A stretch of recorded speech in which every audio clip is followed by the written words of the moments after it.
welcome to part 2 of the Christmas edition of the Premier League preview brought to you by Sportsbet.io. We're looking at the fixtures on Boxing Day and on the 27th as well. Matchday 18. Do like, comment, share and subscribe to get your latest previews regarding the Premier League. We've got football across Europe, Champions League, NFL and NBA if you like your American action. For part 1, we've been looking at the so-called big games. Not really one big game that jumps out over the course of Boxing Day and the 27th. Man City, Everton, Liverpool, Leicester, Forest, Spurs and Chelsea, Fulham have been covered in part 1.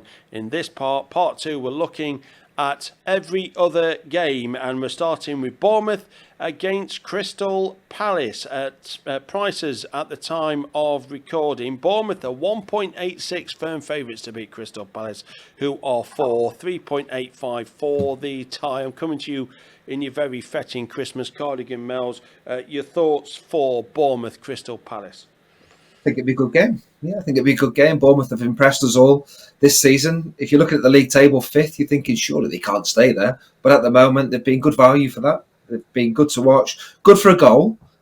I think defensively, I think they're still a little bit too vulnerable, and I think they can be scored against. And the big thing for Crystal Palace is a reaction. You know, got beat 5-1 at home to Arsenal. So I think there'll be a reaction. You know, if Palace had maybe got a result somewhere else, I'd be thinking I'm on Bournemouth. But because of the reaction, I think Palace will get something at Bournemouth. And Palace, in their last 11 Premier League games, how many do you think they've scored in of those last 11? All of them. That was my answer, so don't let it be all of them when I say 10. Gav 1, Paul 0. So good for a goal. Palace are good for a goal away from home. Unlucky, Robbo. I mean, have we wiped the previous 4 questions as well because I was winning? Is that another game that we've wiped out? Yeah, 1-0. Yes, I'm on Palace to score. I'm on Palace to score and get something actually in this game. Yeah, 1-1. Yeah, 1-1. So you're going for the tie between these two sides. After 6 wins in 20 Premier League games, Bournemouth have now won 4 of their last 5. They've really hit form and really buoyed by a 3-0 victory at Manchester United. Palace have won their last 2 Premier League games, away at Ipswich and away at Brighton. The last time they won 3 games straight away from home in the Premier League was all the way back in 2019. Paul, your thoughts and score prediction, please.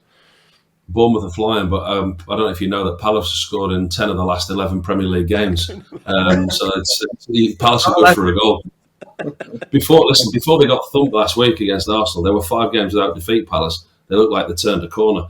Bournemouth went to Old Trafford on the back of a draw against West Ham, beat Ipswich, won at Spurs, won at home to Spurs, won away at Wolves. I like Bournemouth. Struggle to find a case for Palace at Bournemouth.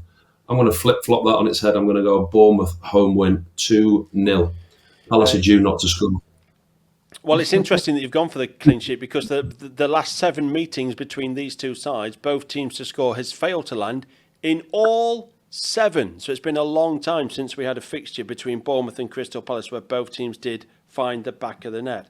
Next up then, 3 p.m. on Boxing Day, we're looking at Newcastle against Aston Villa. Newcastle are 1.92. Villa are 3.8, 3.85 for the tie. Straight back at you, Paul. Your thoughts and score prediction on Newcastle Villa? Why didn't you put this one in the big games? I thought this is one of the big games of the weekend, surely, Newcastle Villa.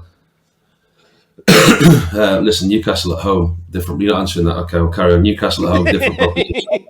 Fantastic win against Ipswich. Isak's flying, isn't he? I think the biggest thing for Newcastle is going to be able to keep hold. Excuse me. Keep hold of Isak come the end of January. Villa, on the other hand, predicted them to beat Manchester City, and they did. Duran, he's in flying form. This is going to be a good game, this, because I think both teams will play an open style. I think there'll be goals in this. This, for me, is probably the one that I'm looking forward to watching, actually, out of all the games. This has got 2 teams who are... Newcastle seem to turn the corner. It's been a good week for them, progressing in the Cup. The result away at Ipswich, the way that they played. It was a potentially tough game, that at Ipswich, but they made it look easy. The 4-0 against Leicester, 4-0 against Ipswich. Okay, they lost at Brentford, but that's no shame this season. Tough one to call. I'm going to go score draw, I think. I think there'll be goals. I think both will score. I'm going to go for Desmond. I like a 2 each. Well, interesting you've gone for the high-scoring draw, 2-2 in this one, because do you remember what happened when Villa played at Newcastle last season? 5-1? Yeah, 5-1. First game of the season for Villa away from home. They got battered 5-1. No suggestion of the season. Yeah.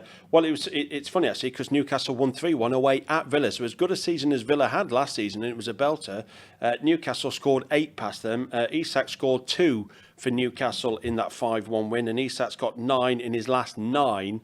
He's amongst the goals. Got a question for you. Villa have lost their last 4 games straight away from home in the Premier League. The last time they lost 5 consecutive games away from home in the Premier League is the season they got relegated in 2016.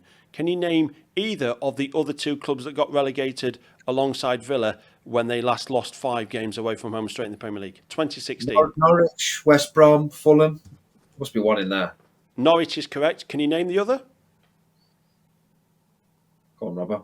I got promoted that year with Burnley. I think we came up that year. Was it 16? Yeah, it might have been. Don't know who went down though. I was too busy focusing on the Championship. 2016. Who did you say? I said Norwich, West Brom, and Fulham. Norwich are in there. Norwich got relegated alongside Aston Villa. Who were the other team that got relegated alongside Aston Villa the last time Villa lost 5 consecutive games away from home in the Premier League? Norwich, Villa, and... Do you want the answer? No. It was Newcastle United, the team that they play, of course. Newcastle also got relegated that same year. Mel's, your thoughts and score prediction for Newcastle against Aston Villa? I'm with Robbo. I think this will be a cracking game. These are 2 teams that have got genuine hopes of being in the Champions League next season. And that could be 5th place. Yeah. So 4th is very much open. So this is a big game. This is a rival. Newcastle have won 2 games, 4-0, against Ipswich and Leicester. Expect to see them win them games. This is a proper test for them. It really is. Villa have been awful away. Like you say, lost 4 games in a row away from home. But that win against City will give them a big lift. This will be a proper game. Really will be. It'll be close. Who takes the chances? Because there'll be chances out there. I'm just swaying towards Newcastle. With the atmosphere, the fans, St James's Park, I just think they'll get over the line. Isak in great form. So I've got Newcastle to win it, 2-1. 2-1. Newcastle, by the way, Newcastle scored 4 goals in 5 Premier League games. And then in the last 5, they've scored 14. So they've really found their scoring boots. You've gone for a split opinion. Paul's gone for the draw. And Neil, you've gone for Newcastle to win. Then we go from the very top of England to the very bottom of it. Not just bottom of England, bottom of the Premier League as well. Southampton against West Ham. 3.25 for Southampton. West Ham 2.2, 3.5 for the tie. Argument to say that if any team away from home at Southampton is over double your money, they're worth the play. But what's the thoughts of... I'm coming to you first, Mel's, in this one. Southampton, West Ham, your thoughts and score prediction, please. Awful. Southampton are awful. I know they've changed the manager, but they haven't changed the players. I'm on an away win, but I think it will be close. They've changed the manager. I get that. Southampton, it was a great point away at Fulham. I just don't see them backing it up. This is a game West Ham will look at and think, we've got to win this. Surely we've got to win this. Got a draw against Brighton last time. I've not been great, West Ham. They know that this season.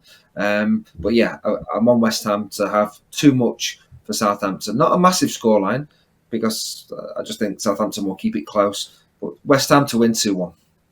Southampton have conceded 15 goals away from home in the Premier League so far this season. They've conceded 21 at home. No team has conceded more, and yes, Ivan Juric has been appointed manager of Southampton, a guy who has been sacked 3 times by the same club in Italy. They sacked him, brought him back, sacked him, brought him back, and sacked him for the final time. That's Genoa. He's in charge of Southampton now. Right, Paul, your score prediction, please, for Southampton West Ham. He was also in charge of Roma at the start of last season. He was sacked in November when he left them 20th from the start of the season. Played 12, won 4, drawn 3, lost 5. Never won a trophy in his managerial career. From Southampton fans' point of view, I wouldn't be rubbing my hands together with the appointment. But there was some shoots of recovery against Fulham. I don't think many people had them down to get a draw at Fulham, 0-0. I'm going for a new manager bounce. My predictions in the last few weeks have been awful. My treble will be surprising once again, because I need to make some grounding.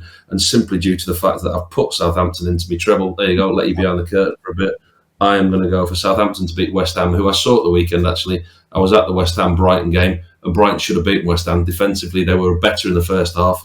struggled in the second half, should have lost that game. Brighton should have won it. I'm going to go for a 2-1 home win to Southampton. Wow, proper split opinion. I don't think it'll happen. I needed it for me treble.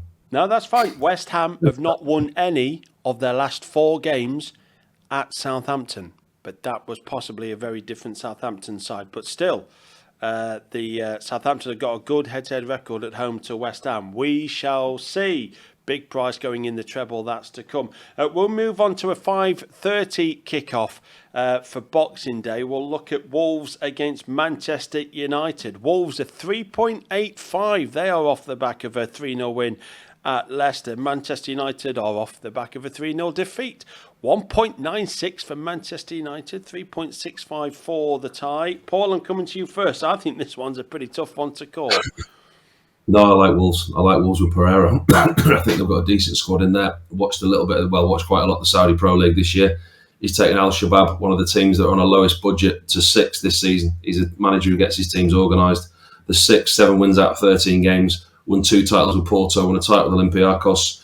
He's an obsessive, compulsive manager. You listen to him, he could have managed in England a couple of times, said that he wasn't patient enough. He took other jobs instead of coming to England. His passion's always been to manage in the Premier League. Looking at Southampton's appointment, looking at Wolves' appointment from a Wolves fan's point of view, if you don't know too much about him, do a little bit of research, because I'd be delighted with the manager that's coming. I think he's got a real opportunity to turn it round. Thought you look at the bottom 3. I thought, do you know what? Before the managers were sacked, they were looking pretty nailed on that they were going to be the 3 to go. Now, for me, Wolves are safe. I like Pereira, and I think he gets another result this weekend. I think there's a new manager bounce after the 3-0 against Leicester. Man United, we all know about Man United. We don't need to talk about them for too long. We all know the situation that they're in, where they're at with players, managers, etc. There's the sagas. There's so many subplots around Manchester United at the moment, and I think it's going to be a tough place for them to go. I've got Wolves to beat them at the weekend, 3-1. 3-1, comprehensive. And Ruben Amorim has come out and said this was always going to be tough, possibly a little bit tougher than he thought. 3-1 win for Wolves. I will say that Marcus Rashford actually has 2 goals in his last 2 games at Molineux, and if you remember, Man United won 4-3 at Wolves last season. Previous to that, 8 of the previous 10 meetings had literally a goal or less, so this has not been a game with many goals in it previously. But you've gone for a 4-goal thriller. Wolves to win 3-1. What about you, Mel's? Score prediction, please. I think there'd be a reaction from United, and that was a surprising defeat to be so well beaten against Bournemouth. Their chances, United just didn't take them. That was a big win for Wolves, because new manager comes in, Pereira. We always thought they were too good to go down, but to beat a team down there was a big win. They've got 2 tough games now. They've got Manchester United at home and then Spurs away. I'm not sure they'll get anything from the next 2 games, but I think they're showing that they're probably too good for those teams around them. So when them games come along, they'll win them to get out of this trouble. But yeah, I think United will be too strong. I think there'll be a reaction, a performance like the one at City maybe, as opposed to sort of the one at home to Bournemouth. So close game. Wolves will battle away. The home fans will react to the new manager, of course, his first game in front of them. But a 2-1 away win. Split opinion.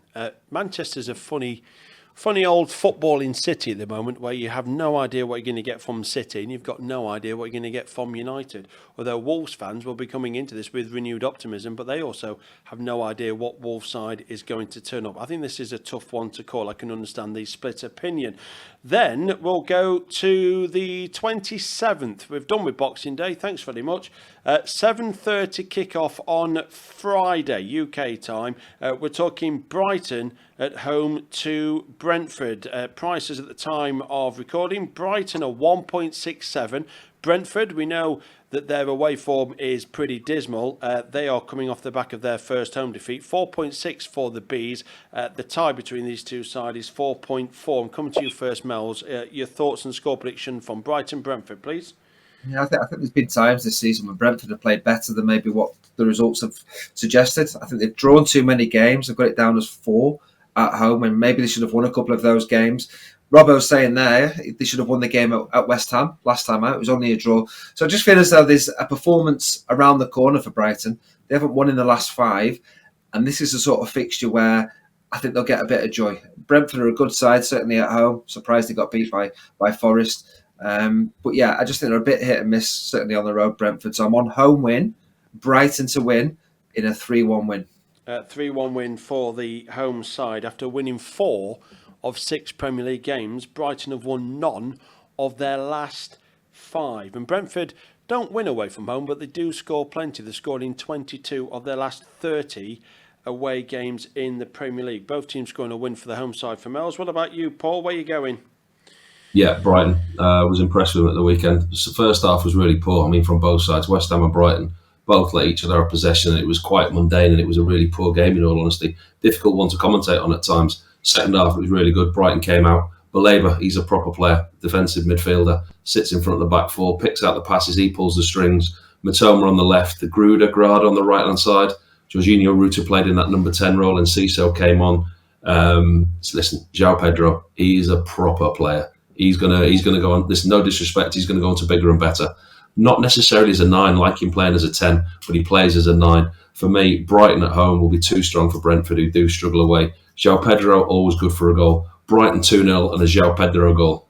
There we are. Also look at a penalty as well, because the last 2 meetings between these two sides at Brighton has seen the game have a penalty. No split opinion in this one. And the final game of the festive season, also on Friday night, 8:15 p.m, is Arsenal at home to Ipswich. And we said that Leicester are big price away at Liverpool at 22. Are Ipswich that big? No, they're not quite. They are 16 to win away at Arsenal, at 1.15 for Arsenal, 8.8 for the tie. Paul, your picks on this one, your score prediction, please. Yeah, it's difficult to make a case, isn't it? When we talk about season-defining games, this isn't going to be a season-defining game for Ipswich away at Arsenal, who are looking to get back in the title race. Massive news today that Saka's going to be injured and he's going to be out for a few weeks, but I don't think this is going to be one of the games that they're missing for. This is potentially one of the games where Mikel Arteta could have left him out and rested him for, regardless of what Arsenal side, what 11's picked. They're going to have too much for Ipswich. I think, like I say, it's not a damage limitation, but it's about a performance. It's about coming away from the Emirates. Listen, Everton did it last week, so why maybe not talk it down too much. But I think the way that Ipswich were dismantled at home by Newcastle, who are a similar level to Arsenal, but they're not on Arsenal's level. You look at the firepower that Arsenal have got in Odegaard, Jesus, Martinelli, Havertz, whoever plays for Arsenal. It's going to be a long, tough evening for Ipswich. Listen, comfortable home win, 4-0. Ipswich have won 2 of their last 3 games away from home. They've picked up more points in their last 3 games away from home than they have in the last 8 at home. And I will tell you now that Arsenal have won just 4 of their last 10 Premier League games, but in those 4 wins, they have scored 15 goals, and Gabby Jesus has suddenly come out from nowhere, having barely scored at all in 2024, and he's now bagged 5 goals in his last 2 games. Comprehensive home win for Paul in this one. Are you agreeing, Mells?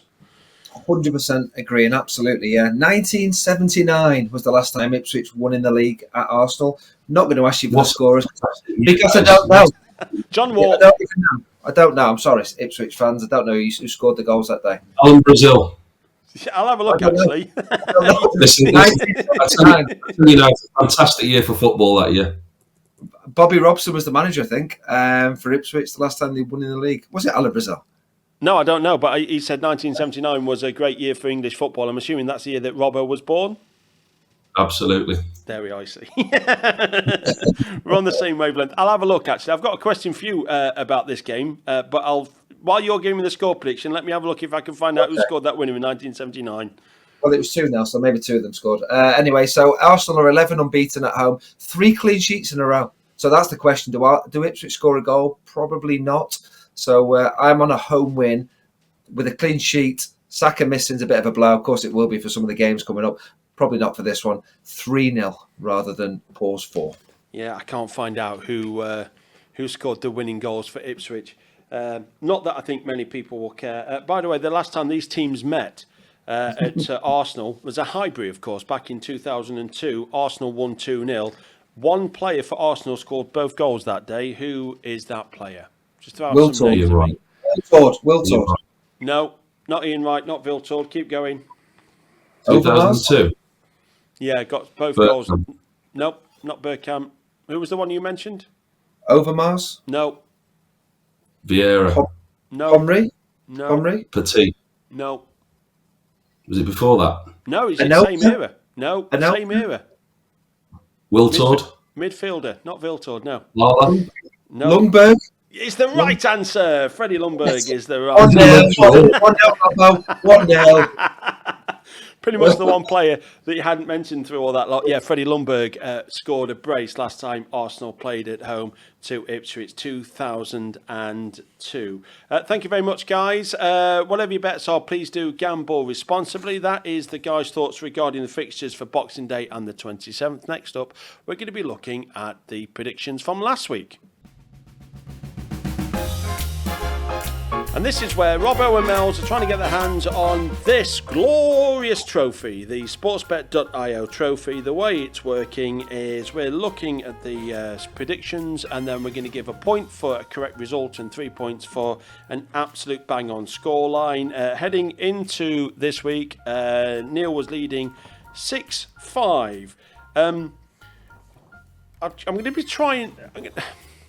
I'm going to try and be nice here and say diplomatically that it wasn't the best of weeks for gaining the points, and only 1 point for Paul. You really get sacked. Did you nearly put 2 more pundits on because our predictions last week was so bad? You did.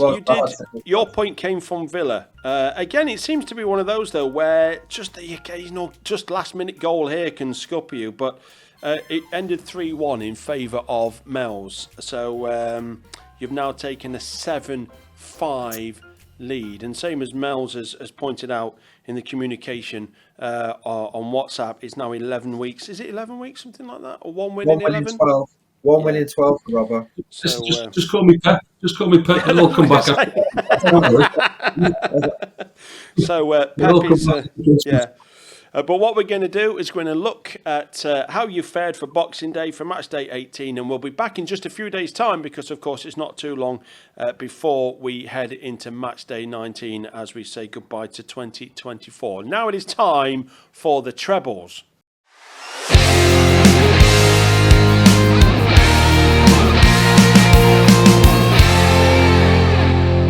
So what we're doing with the trebles, we're asking the guys for their best 3 picks, and then we're putting 10 USDT on the treble, and the money that we get at the end of the season will be donated to charity. In the bank already, Neil Mellor has 73, just over 73 USDT, and Paul has yet to get off the mark. But I like Paul's style here. After the game was scrapped, though, I'd like to go back on some stats to before the game was scrapped. So what we did, we introduced money halfway through this, and up until that point, Robbo was nailing the trebles. We've added a little bit of money. The pressure's got to him, and nothing is landed. He was doing charity out of money that I could have won. Yeah. Last week, Liverpool, Newcastle, Fulham for Mel's. Fulham let you down. And Robbo, you went for Villa, Ipswich and Chelsea for a big 25, and Ipswich and Chelsea let you down. I like Paul's style in this one because Paul is now going big. So first of all, Mel's, give us your treble for this for Boxing Day in the 27th. Yeah, I've gone for 3 different ones. Obviously, I've gone a banker, which is Liverpool. One I expect to win, which is a bit riskier, which is Brighton. And then this is my real risky one, to pick somebody 13th in the Premier League away from home. Not many would do it, but I've done Manchester United as well. Yeah, Liverpool, Man United. I'm surprised at Man United choice. And your third one to complete the treble? Brighton. That is 3.51. 10 USDT is on that to return just over 35 USDT, of course. And here we are, rolling out the big ones. Let's go for Robbo. I'm going rogue again. Listen, if one of these lands in 6 weeks, I'm taking it. I'm going rogue. I'm going Bournemouth, Southampton, Wolves. And by the way, I can make a case for them all. No, you can. And I have done. Yeah. Southampton. Yeah, 0-0 at Fulham last time out. New manager bounce at home against the team that you used to play for that should have got beaten at the weekend. Bournemouth, Southampton, Wolves. If there's anyone can lose at Southampton, it's West Ham. Southampton are a side who could win 3-0 there or lose 3-0. You just don't know what you're going to get. Bournemouth, I don't think people would be too opposed with Bournemouth and Wolves. What I like about this treble is you've actually gone head-to-head because, of course, Mel's has gone for Man United and Robbo's gone for Wolves. So this really matters. That, by the way, is 25.67 USDT. Put 10 USDT on that as we have. Just returns under 257 USDT. And if that lands, you race into the lead I like your thinking. I'm going big. Only has to land once every certain amount of weeks, and we are cooking. So, guys, the very best of luck with that. Thank you for your time. I wish you a very Merry Christmas, of course. Have a wonderful Christmas. I know that you're actually spending Boxing Day watching football. You're Man City, aren't you? That's where you are, Robbo, for Boxing Day? I will be at Manchester City Everton for the early kick-off, watching the 0-0 draw, yeah. Yeah, bless you. Well, have a wonderful Christmas. Whatever your bets are, please do gamble responsibly. You have a good Christmas as well. And we are back in the next few days looking at Matchday 19 of the Premier League. The Premier League preview brought to you by sportsbet.io.